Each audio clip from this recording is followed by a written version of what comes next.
Hello friends, welcome to the success Kendra. Friends देखिए, आज से हम लोग बिहार शिक्षक भर्ती जो बीपीएससी के माध्यम से 2023 में लिया जाएगा, उसके लिए प्लेटफॉर्म का जो नया प्रैक्टिस बुक आया हुआ है, यहाँ पर आप देख सकते हैं BPSC test series with discussion. ठीक है, और इसमें टोटल 20 सेट्स दिए गए हैं। उसका हम लोग सेट नंबर 1 को कवर करेंगे। बिल्कुल यह न्यू पैटर्न पर आधारित प्रैक्टिस बुक है।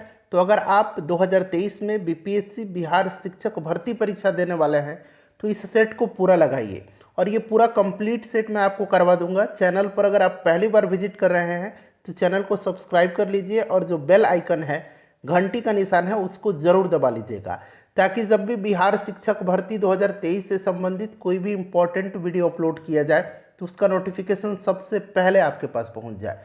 तो चलिए फ्रेंड्स, स्टार्ट करते हैं आज का सेशन। पहले प्लीज़ वीडियो को लाइक कर दीजिएगा, और जब सेशन समाप्त होगा तो इसको ज़रूर शेयर कर दीजिएगा।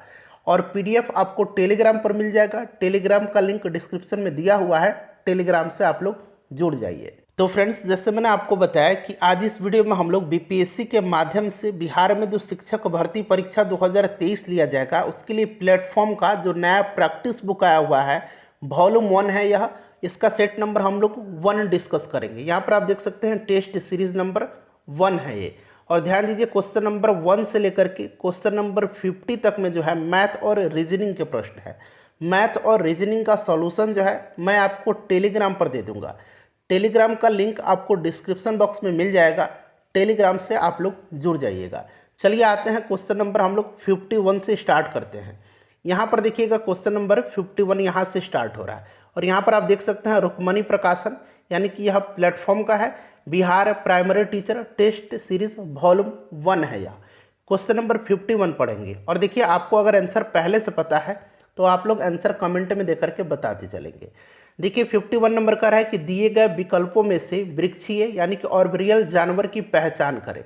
तो वृक्षीय यानी कि वनवासी जानवर जो अपना अधिकांश जीवन पेड़ों में बिताते हैं, और इसके एग्जाम्पल जो है ये बंदर है और कोआला भी है। यहाँ मैं लिख देता हूँ कोआला, ये भी नाम आप जरूर ध्यान रखेंगे। अब अगर आपसे पूछा जाए कि वृक्षीय जानवर कौन है, तो बंदर भी है और कोआला का भी नाम आप ध्यान रखेंगे। चलो उसके बाद देखिएगा 52 नंबर क्वेश्चन कि किस रासायनिक यौगिक के कारण मिर्च का स्वाद जो होता है तीखा मसालेदार होता है। तो यह जो यौगिक है जिसके कारण मिर्च का जो है स्वाद तीखा होता है, मिर्च जो है तीखापन होता है, यह है कैप्सिसिन। ऑप्शन नंबर सी जो होगा इसका राइट आंसर हो जाएगा। चलिए क्वेश्चन नंबर 53 देखिए। 53 का रहा है कि तनी रस्सी पर चलने वाला व्यक्ति भौतिकी के किस नियम का पालन करता है। तो यह नियम जो है यह कौन सा है? तो फ्रेंड्स, यह नियम जो है यह न्यूटन की गति का नियम है, और न्यूटन की गति का यह तीसरा नियम है। अगला प्रश्न है हमारा कि उस समीर को क्या कहा जाता है, यानी कि उस पवन को क्या कहा जाएगा जो सामान्यतः रात्रि में समुद्र से स्थल की ओर प्रभावित होती है। तो फ्रेंड्स, उसको क्या कहा जाता है? तो ध्यान देंगे, इसको कहा जाता है स्थलीय समीर। ऑप्शन नंबर बी हो जाएगा राइट आंसर।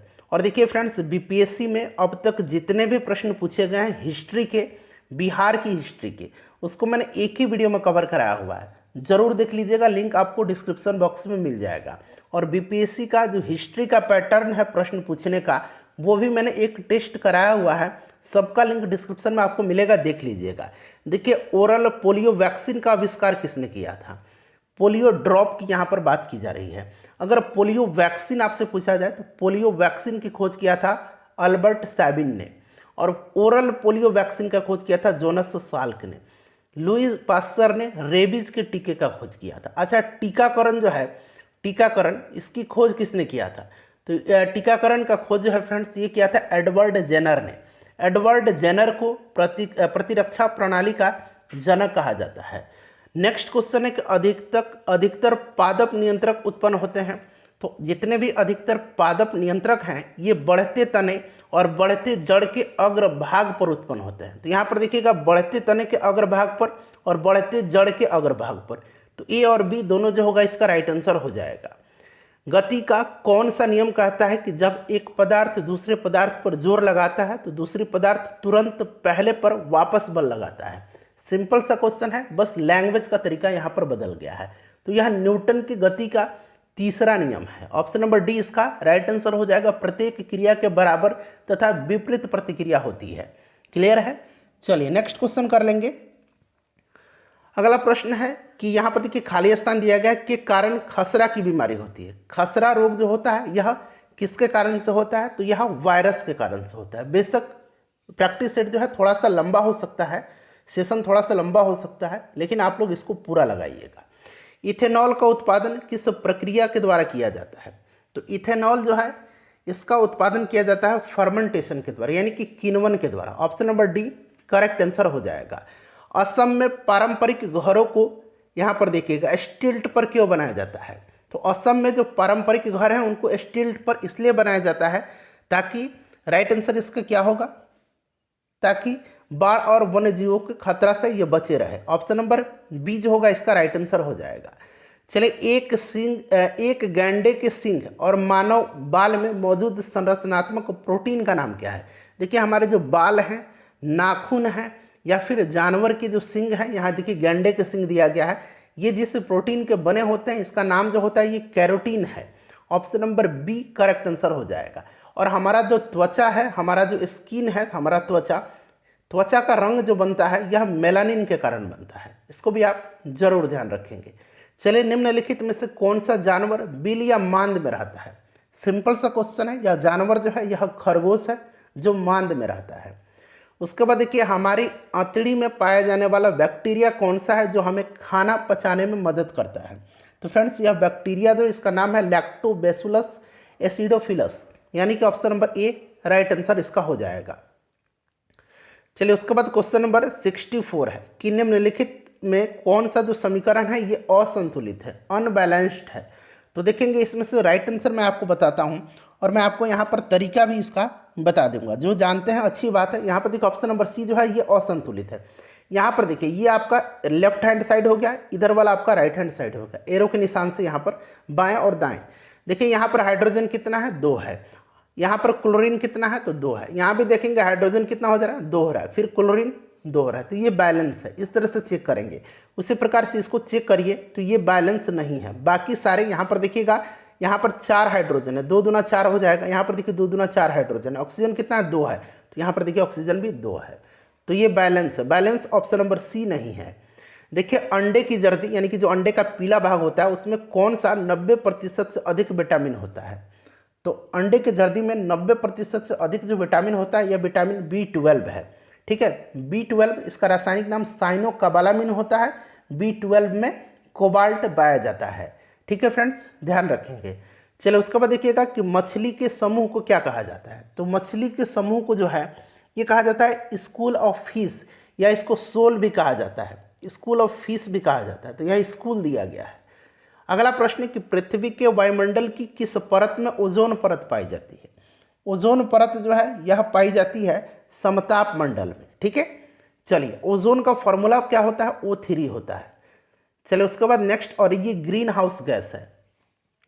घोड़ा द्वारा खींचा गया गाड़ी भौतिकी के किस सिद्धांत का एक उदाहरण है। तो यह उदाहरण है न्यूटन के गति का जो तीसरा नियम है उसी का।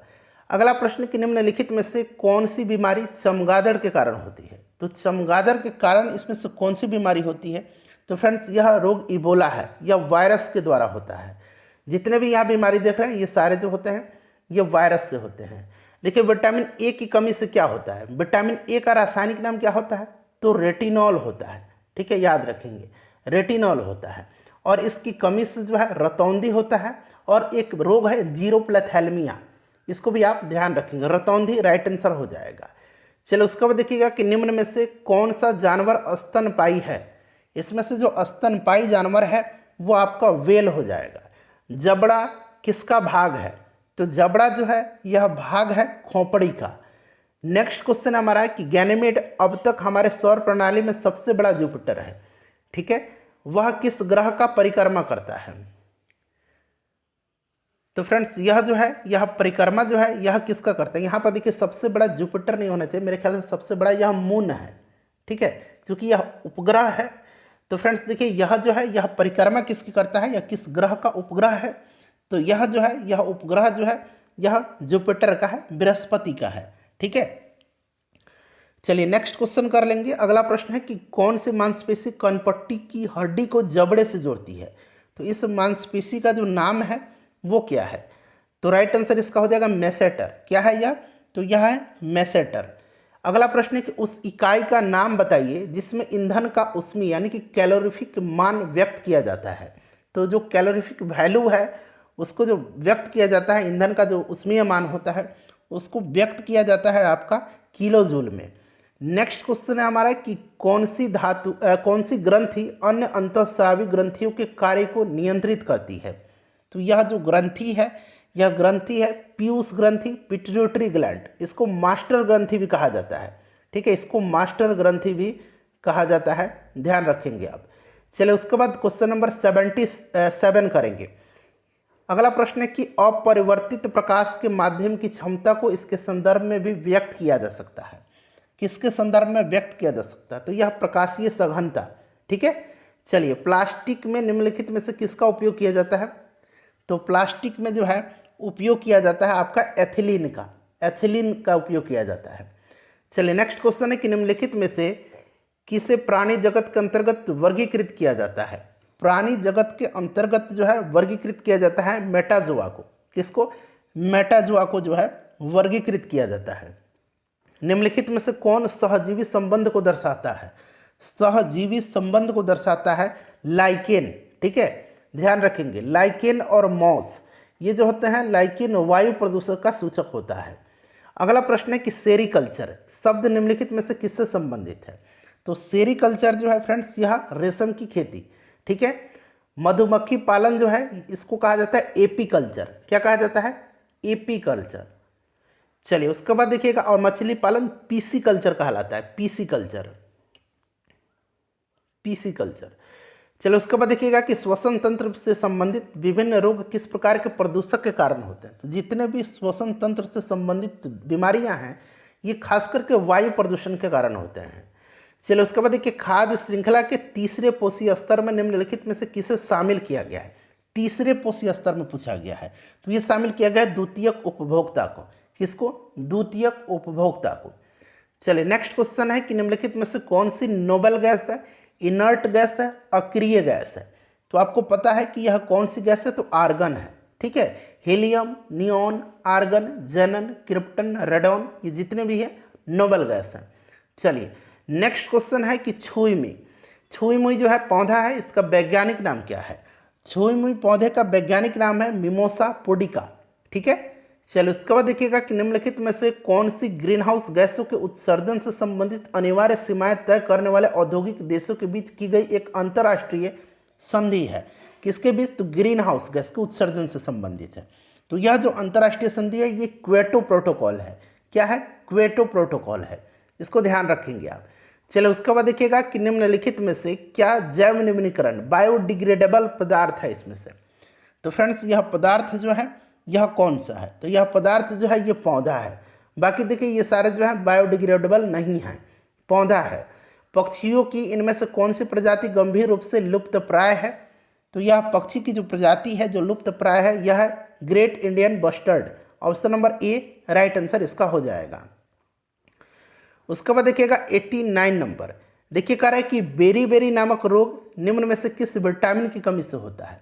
तो देखिए बेरी जो होता है फ्रेंड्स क्या होता है? विटामिन बी या विटामिन B1 कहिए, एक ही बात है, इसी की कमी से। ठीक है, चलिए उसके बाद नेक्स्ट क्वेश्चन है कि हिमालय में एप्पल एक औषधीय पौधा है जो उच्च क्षेत्रों में पाया जाता है, इसे किस समूह में रखें? तो इसको रखा जाएगा स्थानिक समूह में। ठीक है, एशियाई टुंड्रा के निवासी समूहों को क्या कहा जाता है? तो फ्रेंड्स इसको कहा जाता है सेमोइड। क्या कहा जाता है? सेमोइड इसको कहा जाता है। चलिए उसके बाद नेक्स्ट क्वेश्चन है कि डोल्ड्रम निम्न अक्षांश रेखाओं के मध्य स्थित है। डोल्ड्रम जो है यह किस अक्षांश रेखाओं के बीच स्थित है? तो 5 डिग्री उत्तर और 5 डिग्री दक्षिण अक्षांश के बीच। दुनिया का सर्वश्रेष्ठ पर्यटन गांव पोंचमपल्ली किस राज्य में अवस्थित है? पोंचमपल्ली चर्चा में भी रहा था, यह अवस्थित जो है यह कहाँ पर है? तो फ्रेंड्स पोंचमपल्ली जो है यह तेलंगाना में है। पंचायत समिति के प्रधान का चुनाव कौन करते हैं? पंचायत समिति के चुनाव का जो है पंचायत समिति के प्रधान का चुनाव ये कौन करते हैं? तो फ्रेंड्स ये करते हैं पंचायत समिति के सदस्य। उसके बाद देखिएगा कि निम्न में से किसका संबंध केंद्र राज्य संबंधों में से है? बताइए। तो करेक्ट आंसर इसका क्या होगा? करेक्ट आंसर इसका हो जाएगा राज मन्नार समिति report, option number B right answer इसका हो जाएगा। नेक्स्ट क्वेश्चन है कल्याणकारी राज मूलतः संश्लेषण है, तो यह संश्लेषण है उदारवाद और समाजवाद का, ठीक है। और कल्याणकारी राज्य की अवधारणा जो है ये राज्य के नीति निर्देशक तत्वों में दिया गया है, जो कि भाग 4 में है। सांख्य दर्शन का प्रतिपादक पूछा गया है, कौन है? सांख्य दर्शन प्रतिपादित किसने किया था? तो फ्रेंड्स ये किसने किया था? तो ये किया था कपिल के द्वारा, ठीक है, कपिल मुनि के द्वारा किया गया था। गौतम जो है ये न्याय दर्शन के प्रतिपादक हैं। पतंजलि जो है बताएंगे आप कमेंट करके, लूसेंट आपने कई बार पढ़ा है। चलिए उसके बाद देखिएगा कि गुप्त शासकों द्वारा जारी किए गए चांदी के सिक्के कहलाते हैं। तो देखिए जो चांदी के सिक्के हैं गुप्त काल के, उसको रुपया कहा जाता है, ठीक है। चलिए निम्नलिखित में से कौन सा युग्म सही सुमेलित नहीं है? सही सुमेलित नहीं है इसमें से। तो फ्रेंड्स यहाँ पर देखेंगे हेक्टर मुनरो बक्सर का युद्ध सही है, लॉर्ड हेस्टिंग्स आंग्ल नेपाल युद्ध, लॉर्ड बेलाजरी चतुर्थ आंग्ल मैसूर युद्ध, मराठा युद्ध, यहाँ पर लॉर्ड कर्नवालिस जो है यह सुमेलित नहीं है। उसके बाद देखिएगा कि भारतीय स्वाधीनता संघर्ष से संबंधित निम्नलिखित घटनाओं को नीचे दिए गए कूट से उनके सही कालक्रम के अनुसार व्यवस्थित करना है। द्वितीय गोलमेज सम्मेलन, भारतीय राष्ट्रीय कांग्रेस का कराची अधिवेशन, उसके बाद यहाँ पर आइए भगत सिंह की फांसी और गांधी इरविन समझौता। गांधी इरविन समझौता 5 मार्च 1931 को हुआ था। ये आप डेट सहित याद रखेंगे, ठीक है, क्लियर है। तो यहाँ पर जो इसका करेक्ट आंसर हो जाएगा वो मैं आपको बता देता हूँ। इसका सही आंसर ऑप्शन नंबर सी हो जाएगा 4-3-2-1, ठीक है, 4-3-2-1। चलिए नेक्स्ट क्वेश्चन है कि रविंद्रनाथ टैगोर को नोबेल पुरस्कार किस वर्ष दिया गया था? तो यह पुरस्कार दिया गया था 1913 में, ठीक है। यदि मांग की आय लोच अधिक हो तो सही उत्तर हो जाएगा कर की दरों को बढ़ा देना चाहिए। अगला प्रश्न है कि बाणसागर परियोजना स्थित है। बाणसागर परियोजना जो है यह सोन नदी पर है। बाणसागर सोन नदी पर है। हिमालय में ब्रह्मपुत्र नदी उदाहरण है। तो ब्रह्मपुत्र नदी जो है यह उदाहरण है पूर्ववर्ती अपवाह का। उसके बाद नेक्स्ट क्वेश्चन कर लेंगे। अगला प्रश्न है कि 2011 की जनगणना के अनुसार निम्नलिखित महानगरों में से किसमें सबसे अधिक जनसंख्या दर्ज की गई? सबसे अधिक जनसंख्या मुंबई में। निम्नलिखित में से कौन सा सुमेलित नहीं है? यहाँ पर देखिएगा कहलगांव बिहार में है, सही बिल्कुल दिया गया है, ठीक है। चलिए उसके बाद देखिएगा कि ऊंचाहार उत्तर प्रदेश सही है, रामागुंडम तेलंगाना सही है, कोरबा मध्य प्रदेश ये गलत दिया गया है। वहीं पूछा गया सुमेलित नहीं है। सलाल प्रोजेक्ट का संबंध किस नदी से है? तो सलाल प्रोजेक्ट का संबंध जो है यह नदी जो है यह चिनाब नदी है। मुस्लिम लीग की स्थापना कब की गई थी? ढाका में किया गया था 1906 में, ऑप्शन नंबर इसका बी करेक्ट आंसर हो जाएगा। उसके बाद देखिएगा कि भारत एवं भूटान के बीच कौन सी सेना तैनात की जाती है? तो इस सेना का नाम है एसएसबी, सशस्त्र सीमा बल, ठीक है। चलिए उसके बाद देखिए यह किसने कहा है कि मानव प्राकृतिक रूप से एक राजनीतिक प्राणी है? तो ये कहा है अरस्तु ने। उसके बाद देखिए कौन सा चोल शासक उत्तरी श्रीलंका पर विजय प्राप्त किया था? तो यह चोल शासक जो उत्तरी श्रीलंका पर विजय प्राप्त किया था यह कौन था? तो यह राजराज प्रथम था। चोल वंश का संस्थापक कौन था? तो यह विजयालय था। कौन था? विजयालय था। अगला प्रश्न है कि दिल्ली का वह सुल्तान जो सल्तनत काल में पहली बार नहर का निर्माण करवाया था, पहली बार पूछा गया है, तो यह गयासुद्दीन तुगलक था, ठीक है। चलिए उसके बाद देखिएगा कि चाणक्य को अन्य नाम से जानते हैं, तो चाणक्य को जानते हैं कौटिल्य के नाम से, ठीक है, कौटिल्य राइट आंसर हो जाएगा। चंद्रगुप्त मौर्य के ये गुरु भी थे और ये प्रधानमंत्री कहिए, ठीक है। चलिए नेक्स्ट क्वेश्चन कर लेंगे। और चाणक्य की रचना कौन सी है बताएंगे आप, कमेंट करके बताइए, ठीक है। चलिए बिहार सोशलिस्ट पार्टी का गठन कब हुआ था? तो देखिए अर्थशास्त्र इनकी रचना है, ध्यान रखेंगे, मैं आपको बता देता हूँ, बहुत लोगों को पता नहीं होता है। तो बिहार सोशलिस्ट पार्टी की स्थापना 1931 में हुई थी, ठीक है, याद रखेंगे 1931 में बिहार सोशलिस्ट पार्टी की स्थापना। अगर आपसे विधिवत स्थापना पूछे तो विधिवत स्थापना 1934 में हुई थी, ठीक है, विधिवत स्थापना। आचार्य नरेंद्र देव इसके अध्यक्ष बनाए गए थे और जयप्रकाश नारायण को सचिव बनाया गया था। देखिए रॉबर्ट क्लाइव द्वारा निम्नलिखित में से किस भारतीय को बिहार का नायाब दीवान नियुक्त किया गया था? तो फ्रेंड्स यह किया गया था सिताब राय को, ठीक है, राजा सिताब राय को। उसके बाद देखिएगा कि संविधान के अनुच्छेद 324 के अनुसार निर्वाचन आयोग के निम्नलिखित में से कौन से कार्य हैं? निर्वाचन आयोग का कार्य जो है वो आपसे पूछा गया है। तो यहाँ पर देखिएगा उपयुक्त सभी इसका राइट आंसर हो जाएगा। सारा एक बार ऑप्शन को ध्यान से पढ़ लीजिएगा, ठीक है। उपयुक्त सभी जो होगा इसका राइट आंसर हो जाएगा। मोनालिसा को किस पर पेंट किया गया था? मोनालिसा को किस पे पेंट किया गया था? तो फ्रेंड्स यह किया गया था लकड़ी पर। लियोनार्डो दा विंची की यह प्रसिद्ध कृति है मोनालिसा। अखिल भारतीय किसान सभा के पहले सत्र की अध्यक्षता किसने किया था? तो फ्रेंड्स यह किया था स्वामी सहजानंद सरस्वती ने, ठीक है। 1936 में इसके अध्यक्ष भी बनाए गए थे और अखिल भारतीय किसान सभा की स्थापना भी हुई थी। भारत में किस राज्य में शहरी जनसंख्या का प्रतिशत सबसे अधिक है? तो सबसे अधिक जो है ये महाराष्ट्र में है। उसके बाद देखिए राष्ट्रपति पर महाभियोग प्रस्ताव लाने के लिए निम्न में से कौन सी शर्त पूरा करना आवश्यक है? महाभियोग आर्टिकल 61 में है, आपको याद भी होगा। बताइए राइट आंसर इसका क्या होगा? महाभियोग लगाने वाले सदन की समस्त संख्या के 1/4 सदस्यों के हस्ताक्षर होना आवश्यक है, ठीक है। चलो उसके बाद देखिएगा कि इब्न बतूता किसके शासनकाल में भारत आया था? यह जो था इब्न बतूता यह मोरक्को का यात्री था। कहाँ का था? तो मोरक्को का था और ये आया था मोहम्मद बिन तुगलक के शासनकाल में। इसकी प्रसिद्ध पुस्तक है रहला, ठीक है। रहला अगर पूछा जाए कि किसकी रचना है तो यह इब्न बतूता का। 1930 में किसने इंडियन रिपब्लिकन आर्मी के नाम पर स्वाधीनता उद्घोषणा जारी किया था?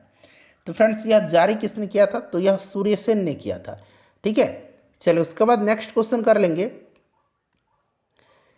कि तट रेखा से कितने नॉटिकल मील तक का महासागरीय क्षेत्र किसी देश का अपवर्जक आर्थिक क्षेत्र माना जाता है? तो यह माना जाता है आपका 200 नॉटिकल मील। पंचायती राज की स्थापना की दिशा में सर्वप्रथम किस समिति की सिफारिश पर प्रयास किया गया था? तो यह समिति जो थी यह बलवंत राय मेहता समिति थी, इसी के सिफारिश पर जो है किया गया था। और 2 अक्टूबर 1959 को पंचायती राज की शुरुआत जो है तत्कालीन प्रधानमंत्री पंडित जवाहरलाल नेहरू ने राजस्थान के नागौर से किया था। पंचायती राज संस्थाओं के सबसे निचले स्तर पर कौन है? सबसे निचले स्तर पर जो है यह आपका कौन सा है? तो ये आपका है ग्राम सभा और पंचायत। चलिए उसके बाद नेक्स्ट क्वेश्चन कर लेंगे कि सर्वेंट्स ऑफ इंडिया सोसाइटी के संस्थापक कौन है? तो ये गोपाल कृष्ण गोखले हैं। उसके बाद देखिएगा फूलों की घाटी वैली ऑफ फ्लावर्स राष्ट्रीय उद्यान भारत के किस राज्य में है जो यूनेस्को की विश्व धरोहर की सूची में भी शामिल है और अपनी स्थानिक अल्पाइन फूलों और वनस्पतियों की विविधता वाले मैदान के लिए भी जाना जाता है? तो ये फूलों की जो घाटी है ये उत्तराखंड में है, ठीक है। केंद्रीय सतर्कता आयोग की स्थापना निम्न में से किसकी सिफारिश पर किया गया था? तो फ्रेंड्स यह समिति थी संथानम समिति। इंपॉर्टेंट है, इसको आप जरूर ध्यान रखेंगे। प्रथम विश्व युद्ध कब प्रारंभ हुआ था? तो 1914 में और चला था 1918 तक, ठीक है। Option number A right answer हो जाएगा। उसके बाद देखिए कि बिहार राज्य में अक्षय ऊर्जा रिन्यूएबल विकास के लिए किसकी स्थापना की गई है? तो यह स्थापना की गई है बिहार अक्षय ऊर्जा विकास एजेंसी की। राष्ट्रपति द्वारा भेजे गए विधेयक को संसद द्वारा पुनः संशोधन या बिना संशोधन के पारित कर दिया जाता है तो राष्ट्रपति को दूसरी बार उसे क्या करना पड़ेगा? दूसरी बार जो है उसे स्वीकृति देनी ही पड़ेगी। चलो उसके बाद देखिए चंद्रशेखर आज़ाद मुठभेड़ में कहाँ शहीद हुए थे? तो ये इलाहाबाद में हुए थे। आपको पता है अल्फ्रेड पार्क में इलाहाबाद होगा। जूट के उत्पादन में बिहार का कौन सा जिला अग्रणी है? तो जूट के उत्पादन में जो है यह पूर्णिया है, ठीक है। चलो उसके बाद नेक्स्ट क्वेश्चन है कि बिहार में लगभग कितने क्षेत्र पर कृषि कार्य होता है? तो बिहार में लगभग जो है 60% भाग पर जो है कृषि कार्य होता है, ठीक है। भारत का प्रथम उर्वरक प्लांट स्थापित किया गया था तो यह स्थापित किया गया था सिंदरी में।